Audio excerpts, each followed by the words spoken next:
Malam itu, suasana di ruang keluarga terasa tenang, hanya diiringi suara televisi yang menyiarkan berita malam. Nadine duduk di sofa, matanya menatap layar tanpa benar-benar memperhatikan, sampai sebuah nama yang sangat dikenalnya disebut.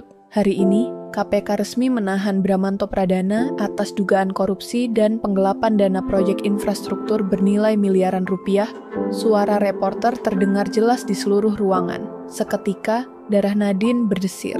Jantungnya berdegup kencang dan remote yang ia genggam terjatuh dari tangannya. Matanya membelalak menatap layar TV yang kini menampilkan wajah ayahnya. Wajah yang selama ini ia kenal penuh kebanggaan, kini berubah menjadi wajah seorang tersangka. Di sebelahnya, ibunya, Ratna, terdiam membeku. Napasnya tersengal, tangannya bergetar saat ia menutup mulutnya, seolah tak percaya pada apa yang baru saja mereka dengar. Di luar, suara sirene polisi memecah keheningan malam. Semakin mendekat, membuat suasana semakin mencekam. Nadine merasa dunia di sekelilingnya runtuh dalam sekejap. Ini bukan sekadar berita, ini kenyataan pahit yang harus ia hadapi. Ia menoleh ke ibunya, berharap menemukan jawaban di wajah wanita itu. Namun, yang terlihat hanyalah kesedihan yang dalam. Dengan suara bergetar, Nadine berbisik, "Ayah?"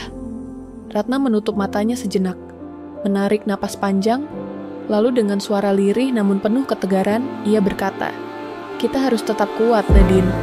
Namun, bagaimana bisa ia tetap kuat ketika dunia yang selama ini ia kenal hancur dalam hitungan detik?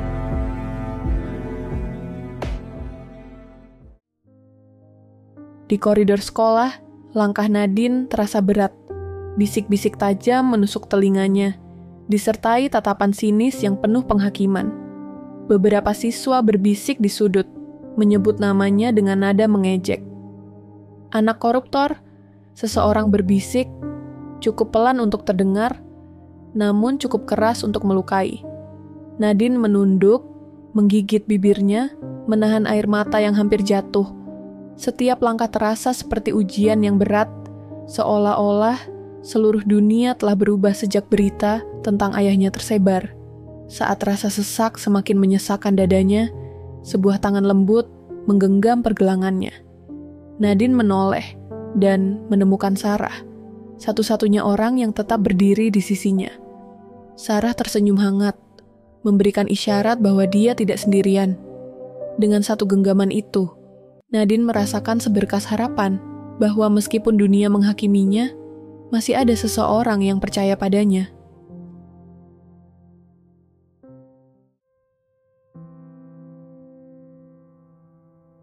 Di ruang kunjungan penjara yang suram, Nadine duduk di seberang ayahnya, dipisahkan oleh meja dingin yang terasa lebih seperti tembok tak kasat mata. Matanya, yang dulu penuh keceriaan, kini memancarkan luka dan kekecewaan yang dalam. Bramanto, ayahnya, menundukkan kepala, menghindari tatapan putrinya yang mengandung 1000 pertanyaan. Suasana terasa berat, sunyi, hanya diisi oleh dentingan samar kunci sipir yang berlalu di luar. Nadine akhirnya membuka suara. Suaranya bergetar antara kemarahan dan kesedihan. "Kenapa ya?" Kalimat sederhana itu membawa beban yang luar biasa. Bramanto menghela napas panjang. Jemarinya gemetar saat mencoba meraih tangan putrinya, tetapi Nadine menarik diri.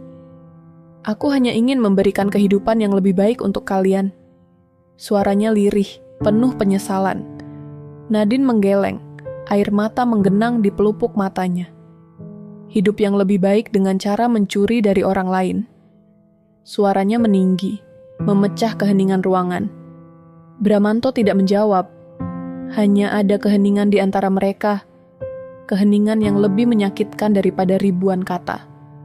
Di balik jeruji itu, bukan hanya kebebasannya yang terenggut, tetapi juga kepercayaan putrinya yang mungkin tak akan pernah kembali seperti dulu.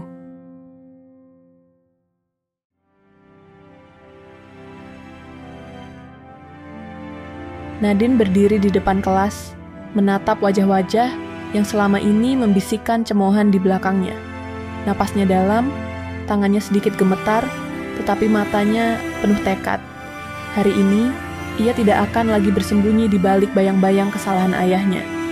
Dengan suara mantap, ia menyatakan bahwa dirinya bukan ayahnya, bahwa kesalahan itu bukan miliknya untuk ditanggung. Ia berjanji akan membuktikan bahwa dirinya bisa hidup dengan kejujuran dan kerja keras.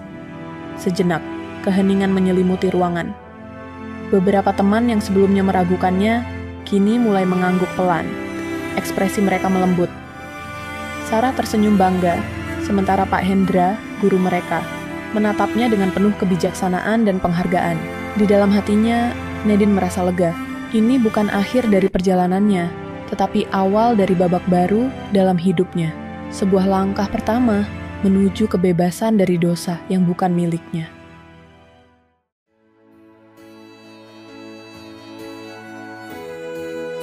Di dalam kamar yang hangat dan penuh kenangan, Nadine duduk di meja belajarnya, menatap buku-buku yang tertata rapi di hadapannya.